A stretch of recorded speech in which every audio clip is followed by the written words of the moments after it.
Hello everyone, welcome back to another video. So, in the background there's going to be, some Destiny 2 gameplay. I know the title, if you've been around on the channel for a while, it might be a little bit misleading. This is not a build video. However, I am going to discuss, realistically, my time as sort of a drifter on Destiny 2. Um, what I'm meaning saying that I'm a drifter, I'm more so meaning the fact that I've never really belonged to a particular clan for an extended period of time. And technically speaking, I really haven't had a necessarily a core friend group that I really played the game with. When I was first starting out, there was a guy named Psycho, which he hasn't really been on the channel at all, but he's an IRL friend of mine who got me into the game. Then he stopped playing. I kept LFGing for a while. Then, got Torched into the game. Then she left. And then I got White Fox into the game. And then he left. I've never really had necessarily more than 2 or 3 people. And some people by, this current day and age have fallen by the wayside, like Bubbly. There's a guy named... Oh, well, we'll get into that story a little bit later. Don't forget... well, not forget, but if, Bubbly, or as you call yourself now, another different person named Papichulofu, I will get to you guys in a minute. But I kind of, because I watched this video a little while ago, and this guy was reviewing the worst Steam games ever. I will link it in the pinned comment. But there's a specific section where, if I can find it at least, I believe it was by a YouTuber named Rev.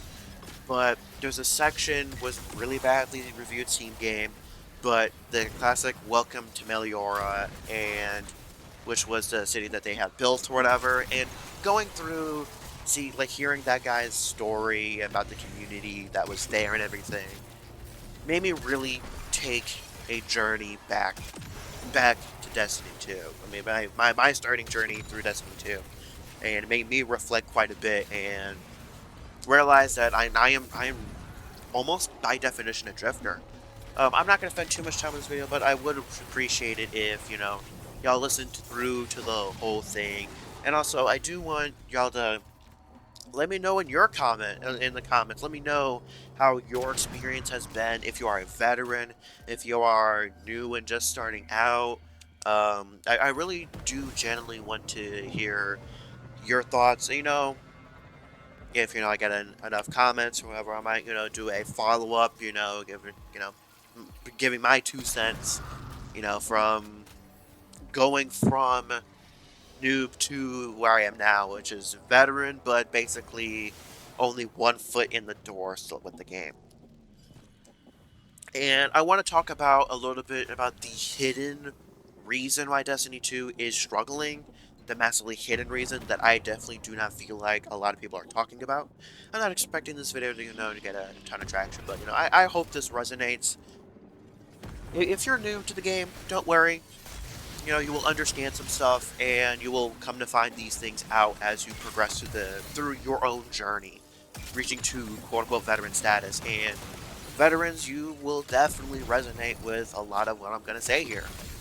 But going back all the way to when I first started Season of Arrivals. And during Season of Arrivals was when I started. Right before Beyond Light, I did not know anything about the game.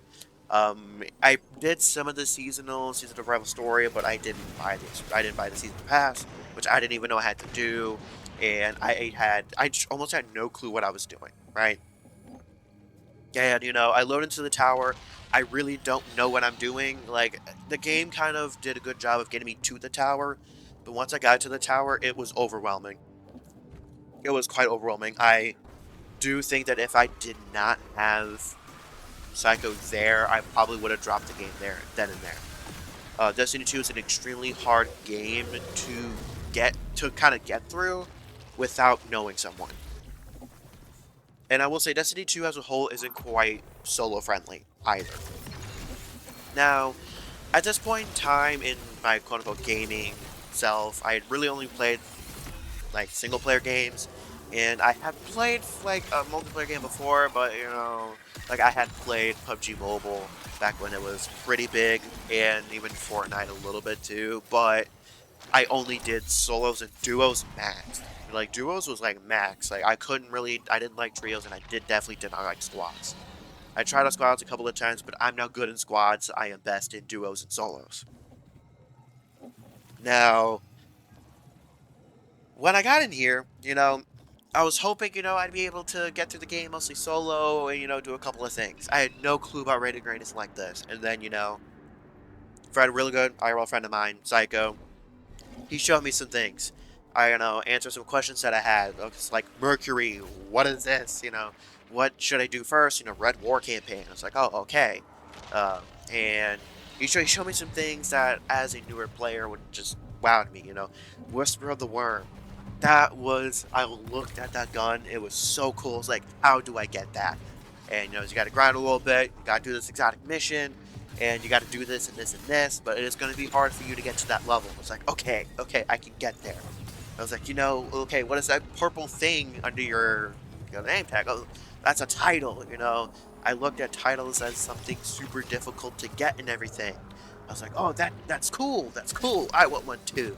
Which I would not get one for an extremely long period of time. Little did I know. And, it told me a little bit about the game. Didn't want to tell me too much. Wanted me to kind of figure things out for myself for a little while. It kind of gave me the blueprint of what to work with. Now, when I've taken two people fully through the journey of beginning to raid ready, and I've taken one person part of the way through. Now, the two people that went fully the way through were Whitebox and Torchic. Got both of them all the way up to raid ready, and being with them all the way, I did get some new perspective, and I kind of did find what I did enjoy doing in Destiny 2. But, hold up. Slow our roll. Let's still take it back to Season of Arrivals. I made a massive mistake. I launched into the Leviathan raid. Like, by myself. It said 1 to 6 players. I was like, oh, I can do it myself. I could not. I was like, what the fuck am I doing? I was like, okay, this is a little much for me. So I just left. I left the activity. I was by myself and everything. Gambit was a little bit of a struggle to learn, but I learned it. Back then, it was Gambit and Gambit Prime. Those were the two.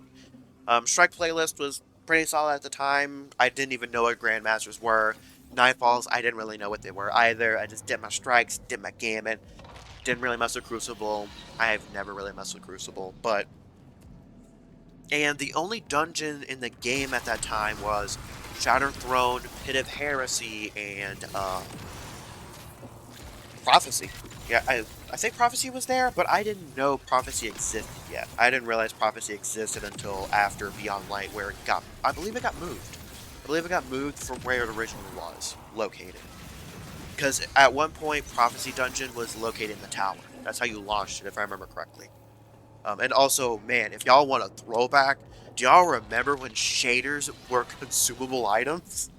Like, holy, so like fashion back when I was playing was so much more important because you saw people in like raid armors and stuff. And I get the same wow factor in Destiny 1, but you see them in raid armor with like specific shaders and whatnot, and you know that raid armor was not easy to get because you have to get a good roll of that specific armor piece. That shader, you needed armor or weapons with that shader on it and multiple copies of it. I was like, yo, I want to be cool like that. And now it's kind of easy for like fashion wise and everything, to do whatever. You just have to obtain the armor piece once. So that in one aspect is a way that armor has kind of fallen, is due to, now you can just apply any armor to any fashion, which is great, But man, back in those days, consumable shaders and whatnot, wow. Still takes me back a little bit. But I did my thing. Right? I was still basically a noob. I was clanless at the time, but then I did join my first clan.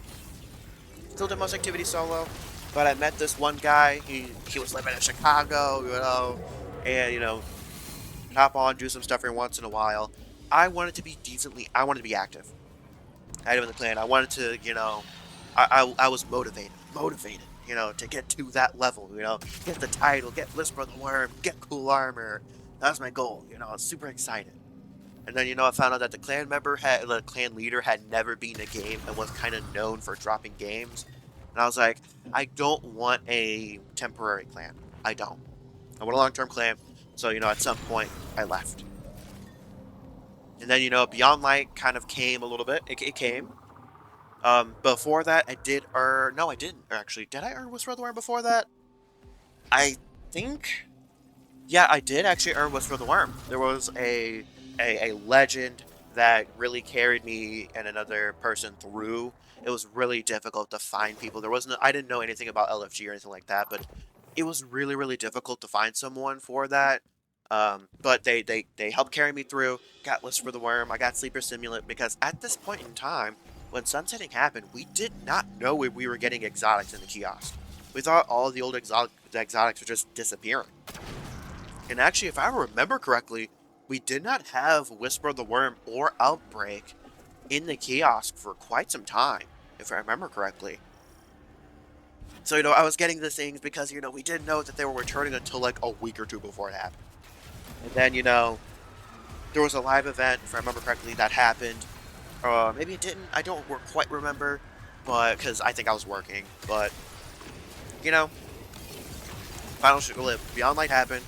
I ended up joining a new clan. And this is where I would meet some amazing people. At this time, my name was Copious Frost. But then there were two other people. One of them, their name was T-Kov. Another one was the Mexican. That was literally the name. And I don't quite remember the other guy's name. I know his name has changed prior to, but after that raid, never really spoken, even though I did like raiding with him, but we'll kind of get there. There was also another guy named Delvasio. Still remember the guy's name. I think he still plays every so often, too. Unfortunately, Bubbly kind of left Destiny 2. I don't know if he's come back or not. I kind of miss, the old days of, getting together, but we'll kind of get there. Mexican has changed his name like 3 times. But I still call him Mexican because that's what I knew him as. But my name would change at some point. But for now, I was Copious Frost. So, we're trying to attempt to run a raid.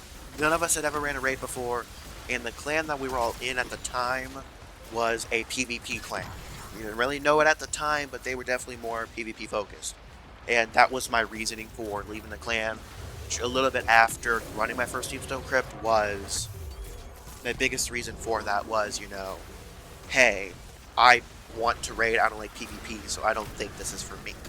And some other guys left, as well.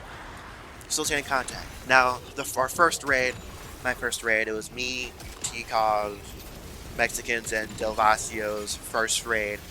I don't think Delvasio was a native English speaker either. But our fifth member had done raids before, but not Deepstone Crypt. Then there was a legend. One man named Mr. Steely, who was a Giga Chad and got us through the raid. Taught us our first raid. It took 2 days. More like it probably took up probably like 13 hours in total. Like between 10 and 13 hours in total.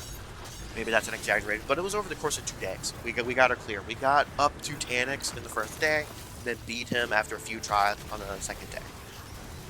Here's how bad my loadout was. I was using Prospector. I was using Prospector for damage, and I believe I was actually running. I believe, if I remember correctly, I think I was running Suppressor. If I remember correctly.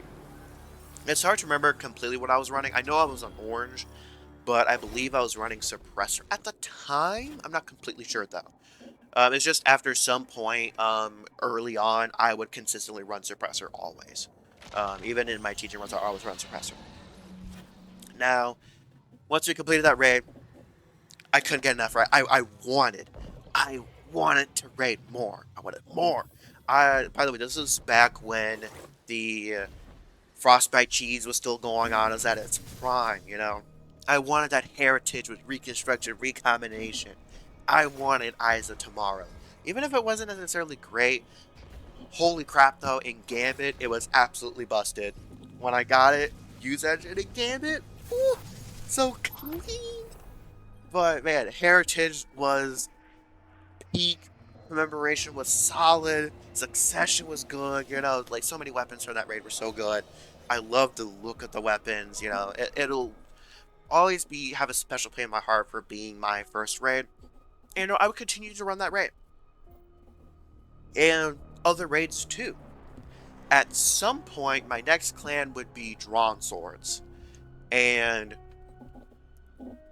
Bubbly was in that clan first, and he invited me to the clan because I was clanless for a really long time, for like really long time, but I was clanless for months. As you can see, I've drifted from being solo to one clan, drifted to a different clan that was a PvP clan, but I didn't know it, and now I've drifted into Drawn Swords. This clan was an experience. Um, I It was my first time that I've been in that big of a clan.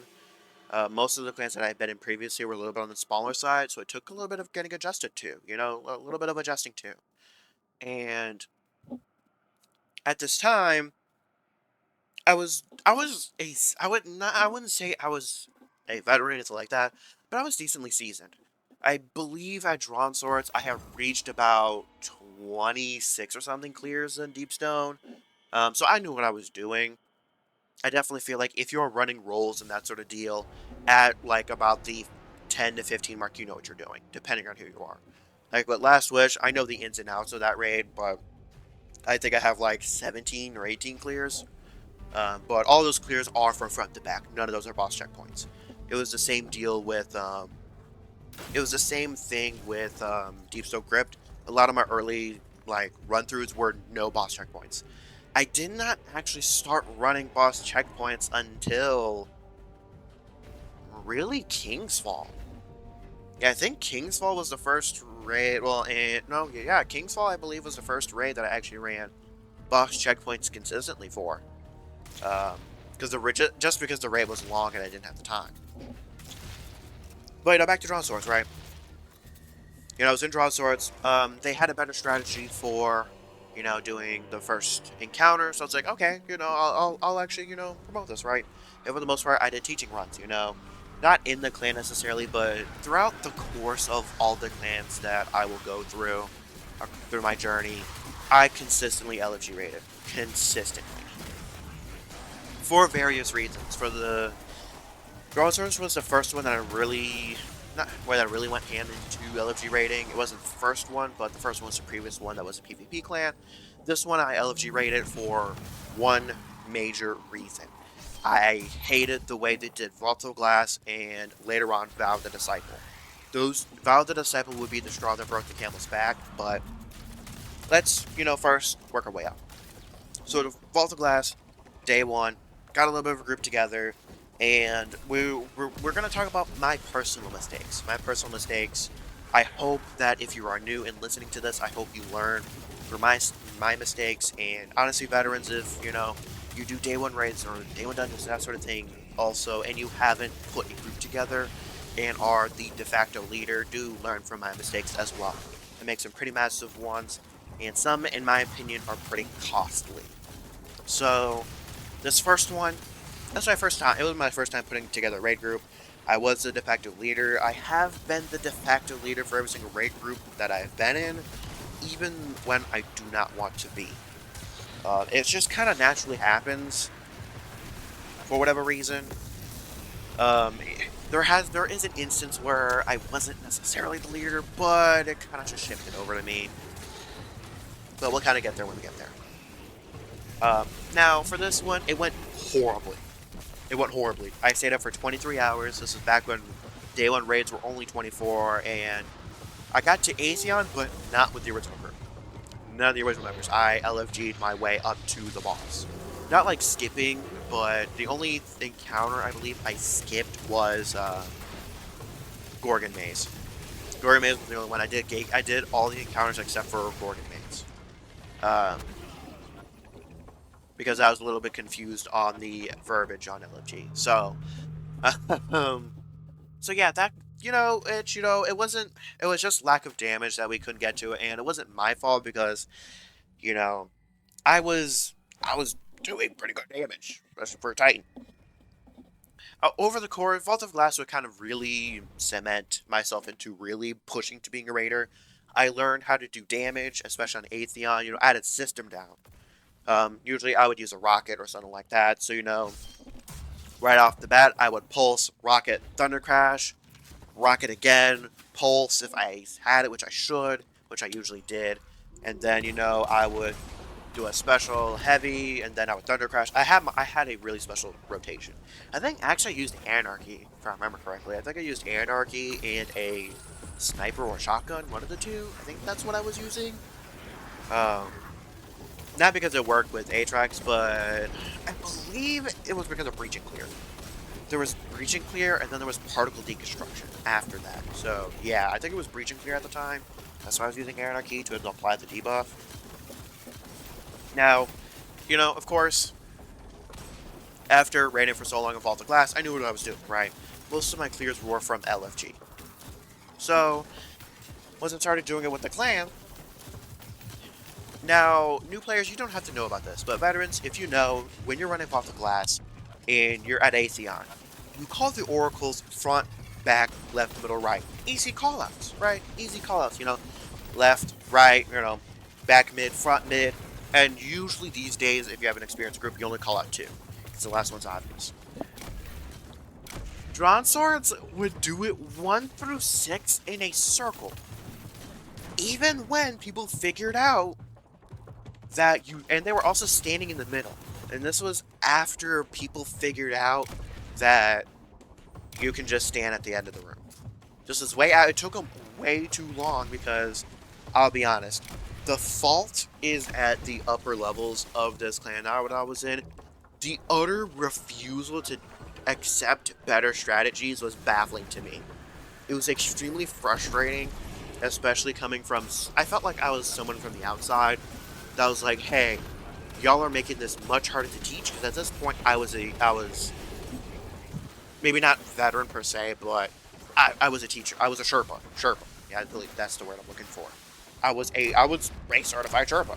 Like, I had ran the raid more than the majority of the clan at the time.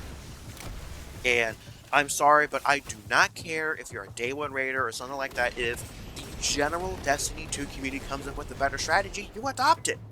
And, like, it's easier for a reason. And, for Wrath of Glass, I just told them, like, flat out, I'm not teaching it that way. I'm not doing 1 through 6. I'm not doing it. And whenever I'm running new people through the raid, I would always teach them, hey, left, middle, I would always say, hey, left, middle, right, back, and front is what everybody else uses. But the only people that don't are the upper people in the clan. Like, I just told them straight up, everybody else uses this. No one uses 1 through 6.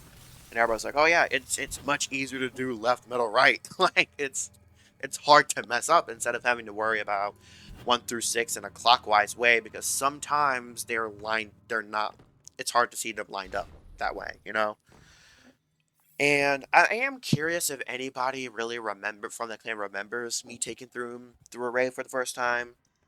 Part of me really doubts that they do, but, maybe some of them still remember. I don't know.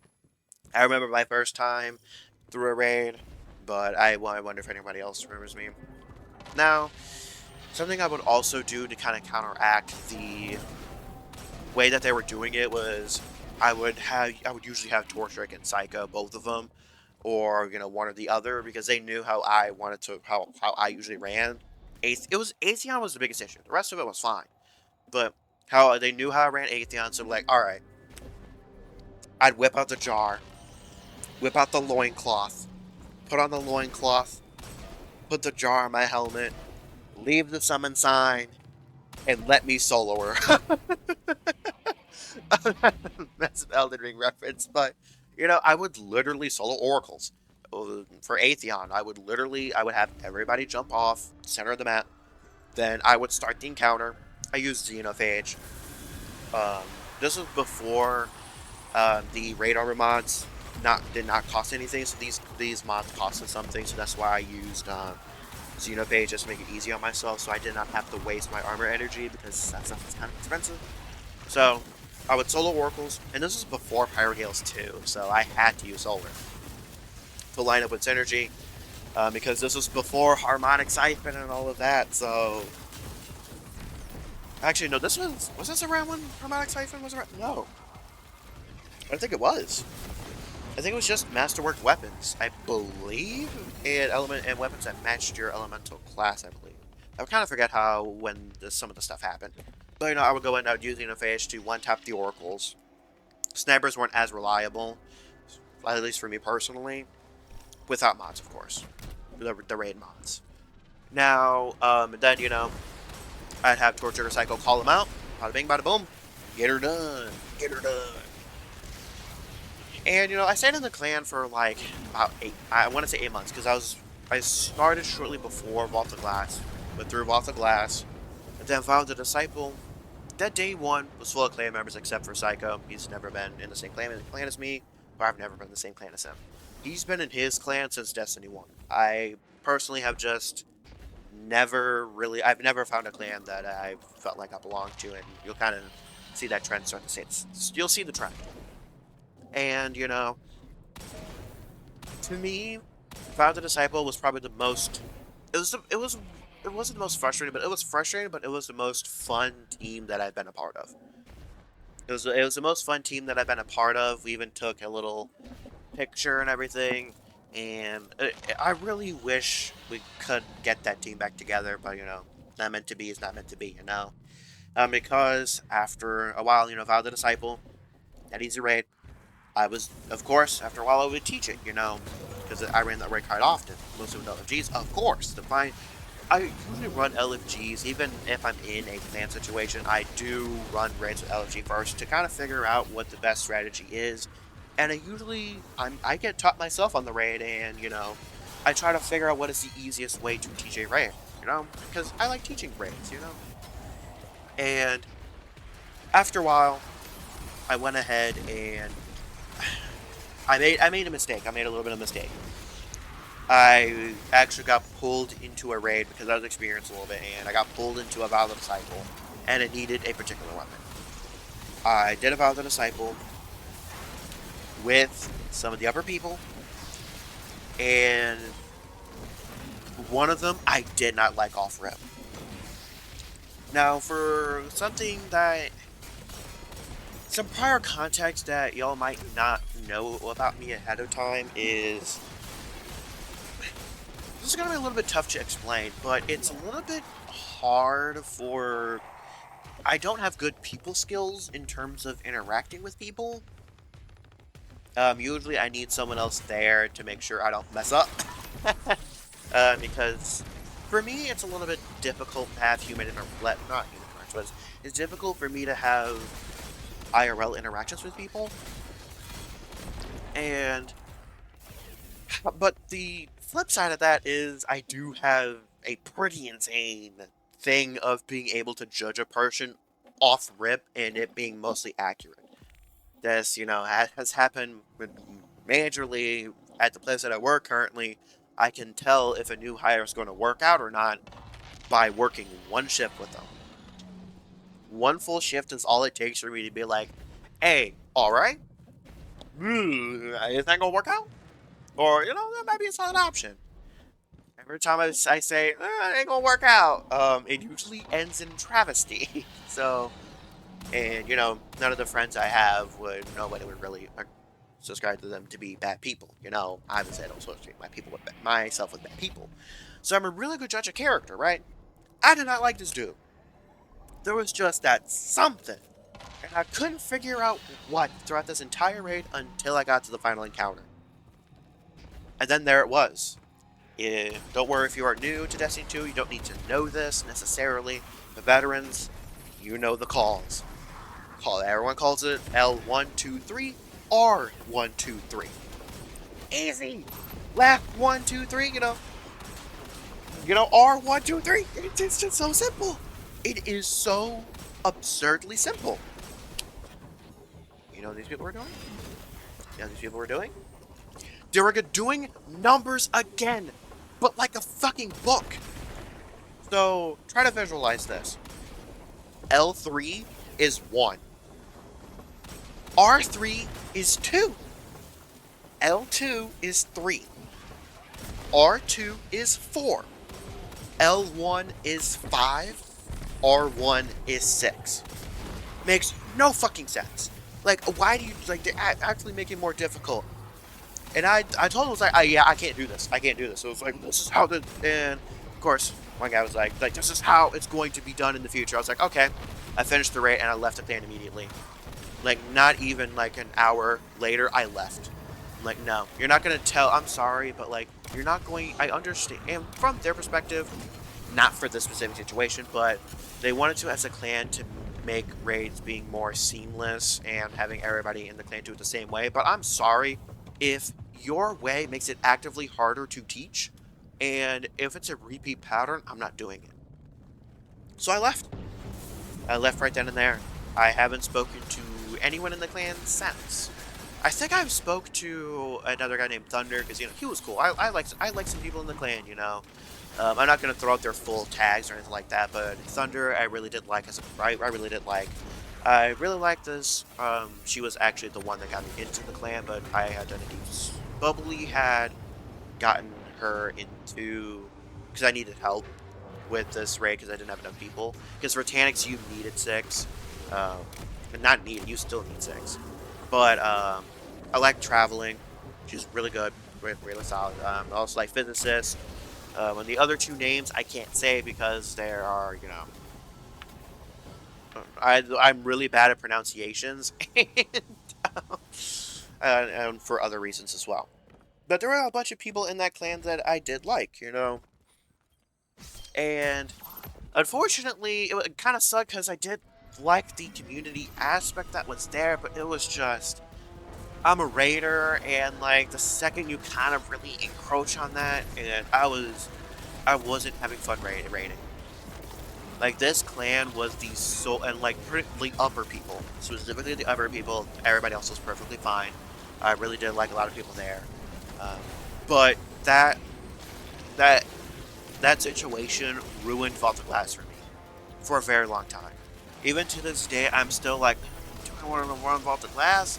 Because every time I ran with them, I was stressing. I was stressing constantly, and it ruined the raid for me for a while. But you know, I've grown to, I like it. I appreciate it. Vow of the Disciple was not the same because the majority of my clears came post Drawn Swords. So after Drawn Swords, I was like, hey, I can't join a clan for a very long time. So King's Fall. I think I was just in a clan stint. I just joined some random clan because I needed the Vow of the Disciple clan triumph, I believe. And I just like, okay, screw it. I'll just join this random people, get the clan triumph done, and I'll just stay there for now. King's Fall came, did the day 1. Not going to go into detail. It was really bad. Actually, a major mistake that I made was I let somebody leave the raid part way through and come back, and they had somebody else sub in for them. My advice for everyone else out there, don't do that. If they can't do the whole thing, don't have them do it at all. That's my suggestion. It ruined the flow of things. Unless, of course, you know very well the other person coming in, but, like, I personally don't suggest it. We got past totems, and that was it. Then, you know, at some point, I believe I left that clan to do a clan run for King's Fall, because I usually just join random clans specifically to get titles done. Oh yeah, and something I did forget to mention, you know, at some point I would get my title. My first title was Deepstone Crypt's title. Descendant, which most of it I did not actually do with any clan, and most of them I did in LG. Some of the harder ones I definitely did in clan. Which, you know, great. And after a while going through King's Fall, I joined another clan called Salient, which was also a bigger one, but I already knew I was only in this clan for day 1. that was my sole reason, and I did not want to be the leader, because Vault of Glass did not go well. Vow of the Disciple, fantastic team, just couldn't get it done. We got to Caretaker, but Vow of the Disciple is a special situation. I really do believe we could have gotten it done all the way through, if there wasn't as many bugs as there were. And after, you know, after a while, for King's Fall, really bad experience. I was like, okay, I can't head up a ring. Which Rooted Nightmares would be next. And I didn't necessarily head up this team, but I did play a major role. And I kind of did. I kind of did get the team together. It was a bunch of us, only like three of us and I think it was four of us in total from the same clan. And then there was a guy named Schaefer and Psycho. Schaefer I had known for a long time. I actually was in. Actually, I think I was in. No, I couldn't have been. He was honestly a friend of mine, like a Destiny 2 friend from, I had joined Evan F's Discord and I had joined one of his clans or whatever. I jumped out because it was just too inactive for me. I was a very active player, so it's like, okay, I need somebody that's like raiding on a semi-consistent basis. And after a certain while, I got through, put this team together, and I made a very, very massive mistake, and I'd known of a major character flaw for me, but this one really, really exposed it. As I got through the raid, we were having a tough time. Ironically enough.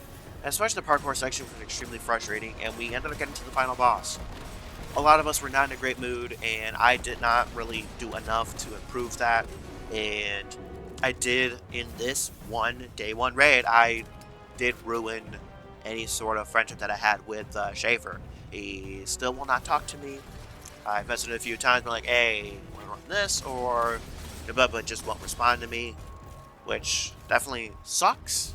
Sucks quite a bit, honestly, because, he had gotten up there to, the same level as, Mexican, Bubbly, even though Bubbly at this point was no longer playing.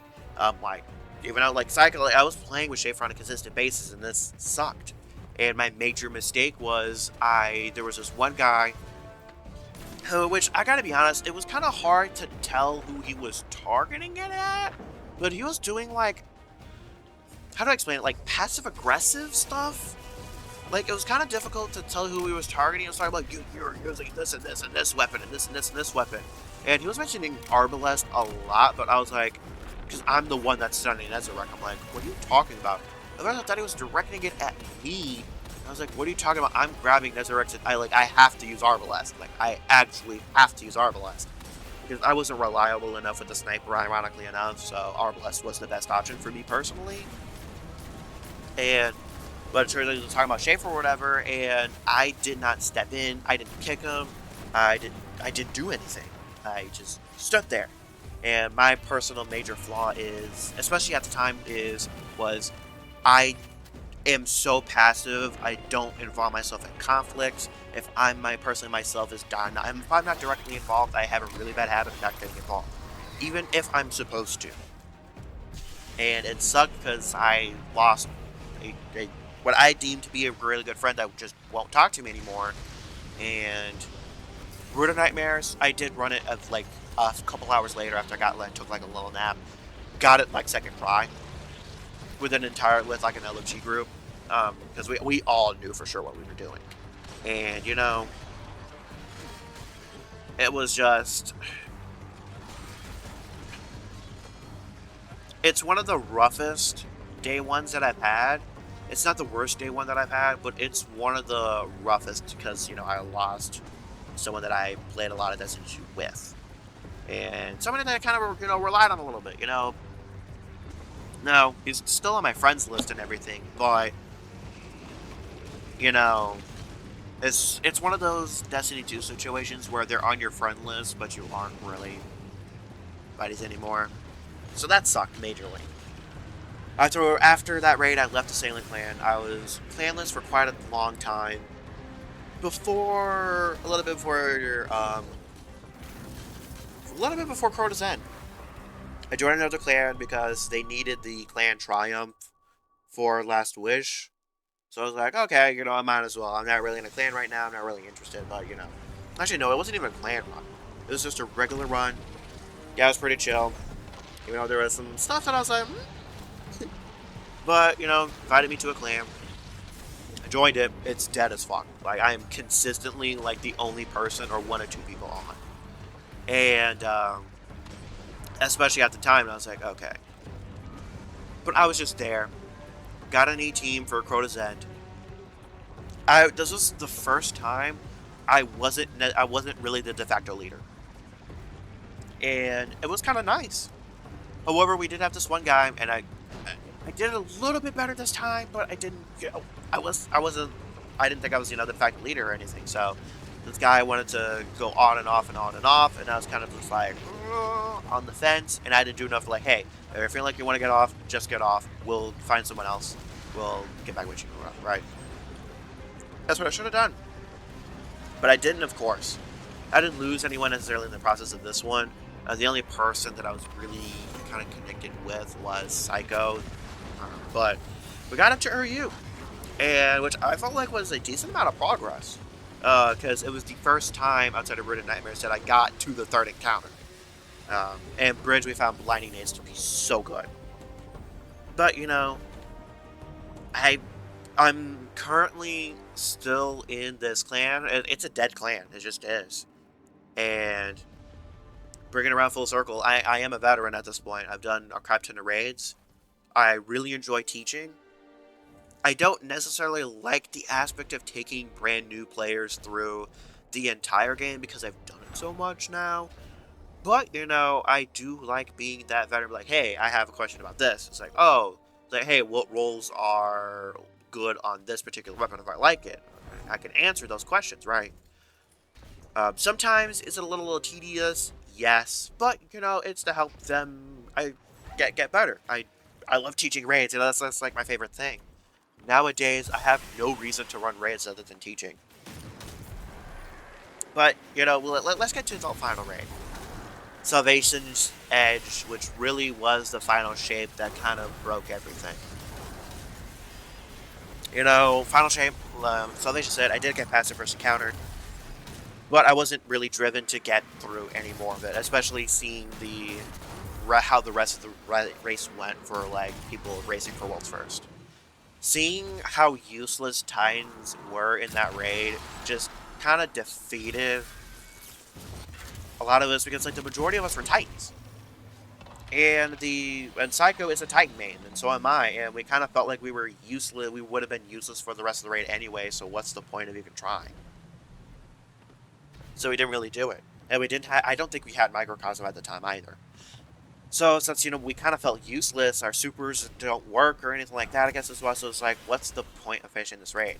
The weapons did not look enticing at all. The origin trait looked like garbage. And neither one of us really liked the armor. So we were like, well, what's the point of really running this raid? And post-final shape, everything is craftable or enhanceable. And it's like, what's the point of grinding for gear anymore? What's the point? They're really we already have good weapons. What's the point of grinding out even more? And for crafting, it's like, just get 3 copies and that's it. You have to do more grinding. I disagree with people's opinions of, hey, craft. This is the reason why crafting exists. To get a roll. I prefer the system of double perks. They may be able to enhance that. Double perks in each column, being able to enhance that. It increases your odds, but it's not one of those things where it's like, get this weapon 5 times and bada bing bada boom, you're done. I have never played as little Destiny 2 as I have post-crafting.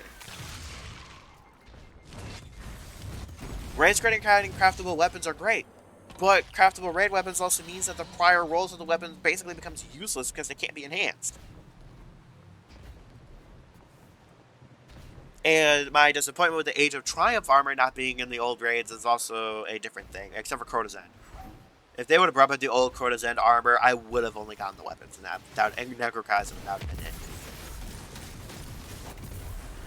So, everybody that I've played with has quit over the course of time. Bubbly quit, I don't even know when. The last major thing I remember doing with him was Harbinger. Torchic quit during Season of the Plunder. Season of the Plunder was really, really bad. Psycho has never really been on. Throughout all of my time in Destiny 2, he's never really been on for that long of an extended period of time. He's kind of been one of those off and on. White Fox dropped out after Final Shape. Just because of how frustrating it was. Not necessarily the raid, but also the campaign. I do know the campaign, a lot of people praise the campaign. but it was clear as day where Cade was going. I like stories that don't have a necessarily clear ending until it happens, and Final Shape's ending was just wildly predictable, and that's not something I particularly liked. Set pieces were cool and everything. I'm not downing, Final Shape's, set pieces and story and everything, but, like, let's put a big giant but here. Witch Queen was flat out better in terms of story. Has it been the best expansion? No. I still put that title towards Beyond Light. And Prismatic also did not help either. Prismatic Titan is just Consecration and that's it. The rest of the builds that you can come up with are just, especially at the time, were simply not as good. Considering Thunder Crash was bad, really bad before the buff. And, we don't, veterans don't have much of a reason to play anymore. And I miss that community aspect that was there. I kind of thought, okay, what if you create a clan yourself? Do I really have enough time to manage a clan necessarily? Not really. Is the game alive enough to really assemble a clan together? No. On Steam charts, we're barely above where we left off at, like prior to the second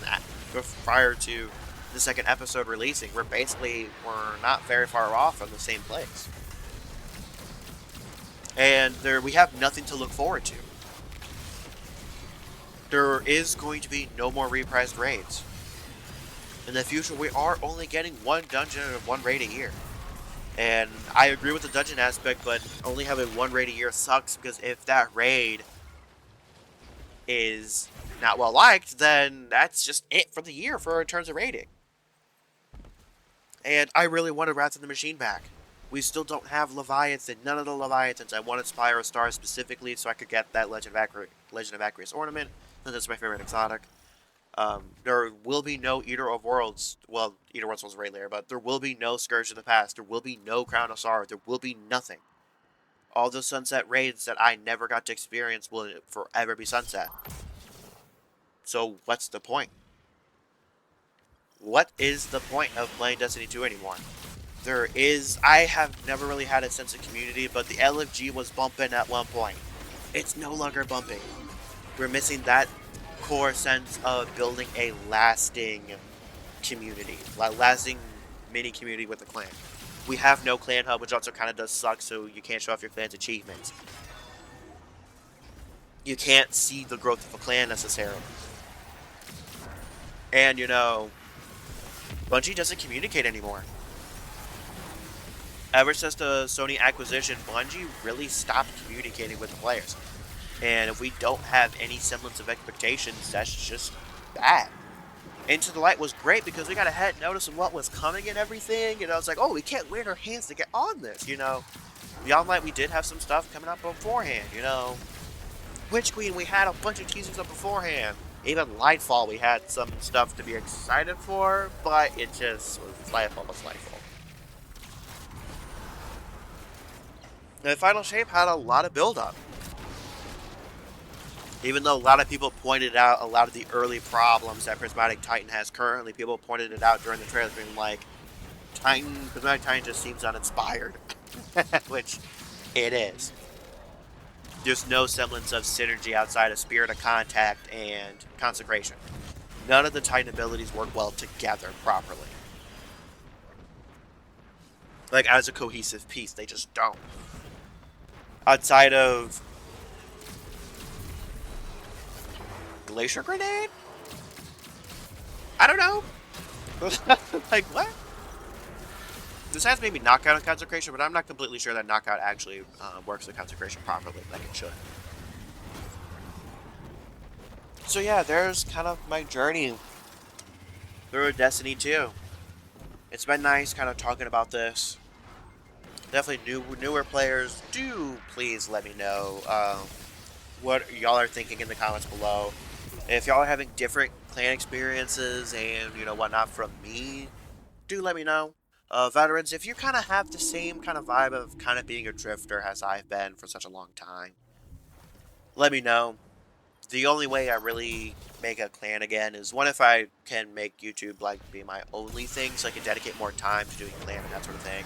Also, no channel Discord's coming until I can fully sustain YouTube by itself.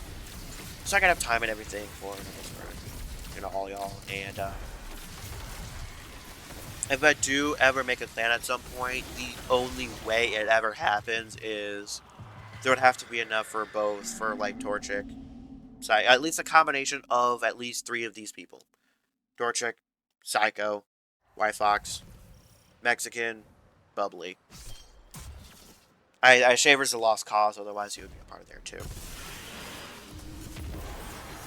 But, you know, hey, if someone out there recognizes me from this video, and, you know, they had a positive experience with me over the course of Destiny 2, let me know. Let me know as well. If you have my Discord, let me know in Discord. My Discord's name is not the same as my YouTube name, so if you know who I am, you know.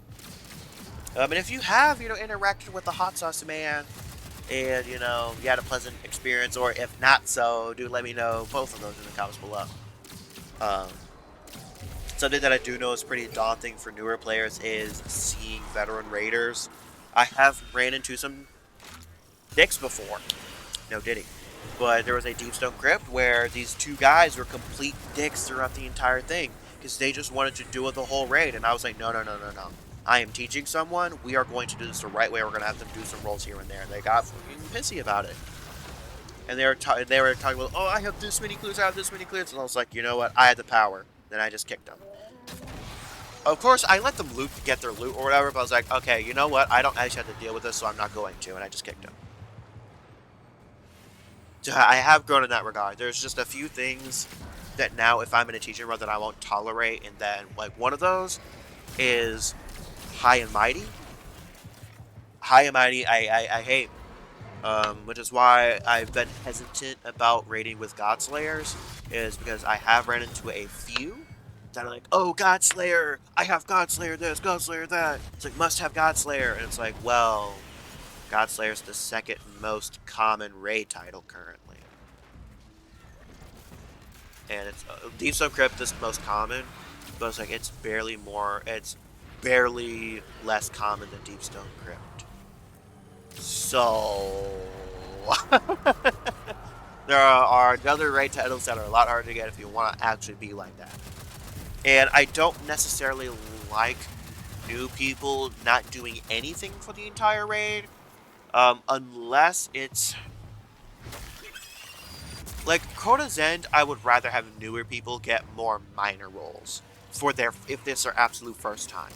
But, you know, hey, if they want to learn something, hey, you know, bring them up and learn them. Usually, if I'm in someone else's teaching run, I'm usually the guy that a new person. If there's 2, I usually get stuck with a new person because I have experience. But, you know, I'm usually stay away from, you know, doing the cold teaching. Like, don't join a teaching run and you do the majority of the teaching. Don't do that. If someone is teaching, they are the teacher, like, right? Like, they are the one that's teaching the new person.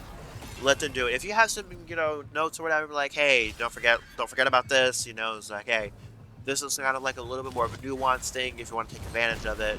You know, hey, that's perfectly fine, but don't take over the teaching, because that disrupts the learner's experience. So on that note, let me know what y'all think in the comments below. I really do appreciate y'all if y'all listen to this whole thing. I do apologize. But yeah, in the pipeline will be, you know, Code Vein. Hopefully, Destiny 2 build. But on that note, thanks for tuning in, and I will catch y'all on the flip side.